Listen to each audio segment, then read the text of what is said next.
ఏది అయినా ట్రై చెయ్యి ఆచి చికెన్ మసాలా. ఆచి చికెన్ మసాలా. మద్యం రవాణాలో భారీగా దోపిడీకి పాల్పడిన వ్యవహారంలో వైసీపీ నేత మాజీ మంత్రి కారుమూరి నాగేశ్వరరావు, ఆయన కుమారుడు కారుమూరి సునీల్, కోడలు కీర్తిలను నిందితులుగా చేర్చారు. వీరితో పాటు చిత్తూరు వైసీపీ ఇన్ఛార్జ్ ఎర్రచందనం స్మగ్లర్ ఎంసీ విజయానందరెడ్డి, అప్పటి వైసీపీ నేత ఉదయభాను అల్లుడు నరసింహారెడ్డి పేరును కూడా నిందితుల జాబితాలో చేర్చారు. మద్యం రవాణా కాంట్రాక్ట్, సబ్ కాంట్రాక్టులను జిల్లాల వారీగా వైసీపీ నేతలు, వారి బినామీలు, వారి కుటుంబ సభ్యులకు ఇచ్చేసినట్లు విజిలెన్స్ గుర్తించింది.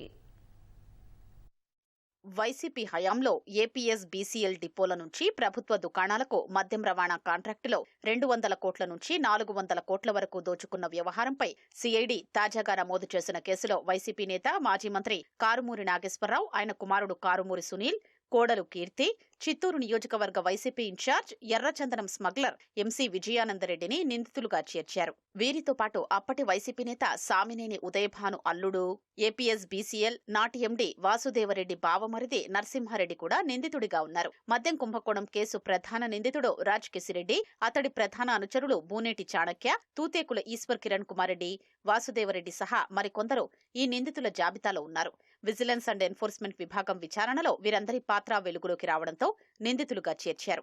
డిపోల నుంచి ప్రభుత్వ దుకాణాలకు మద్యం సరఫరా చేసే రవాణా కాంట్రాక్టు రాజ్ కిసిరెడ్డి, అతని ప్రధాన అనుచరుడు ఈశ్వర్ కిరణ్ కుమార్ రెడ్డిలు వాసుదేవరెడ్డితో కలిసి 2020-2022 వరకు తమ జేబు సంస్థలైన దిల్లీలోని సిగ్మా లాజిస్టిక్స్ కు, ఆ తర్వాత వెల్లూరులోని ప్రసాద్ ట్రాన్స్పోర్ట్ కు దక్కేలా చేసుకున్నారు.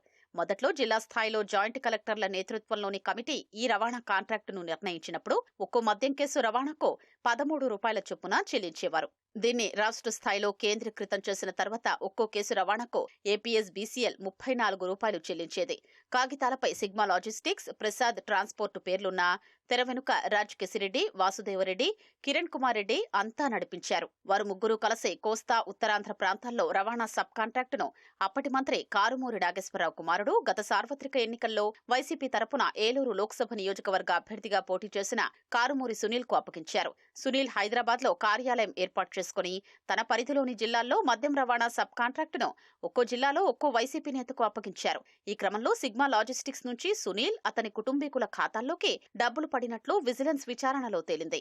ఆర్థిక లావాదేవీలు బయటపడడంతో వారందరినీ నిందితులుగా చేర్చారు. వాసుదేవరెడ్డి తరపున అతని బావమరిది నరసింహారెడ్డి కీలకంగా వ్యవహరించినట్లు గుర్తించి అతన్ని కూడా నిందితుడిగా చేర్చారు. రాయలసీమ ప్రాంతంలో ఎంసీ విజయానందరెడ్డికి సంబంధించిన నిఖిలానంద లాజిస్టిక్స్ ను అడ్డం పెట్టుకుని దోచుకున్నట్లు తేలడంతో అతన్ని నిందితుడిగా చేర్చారు.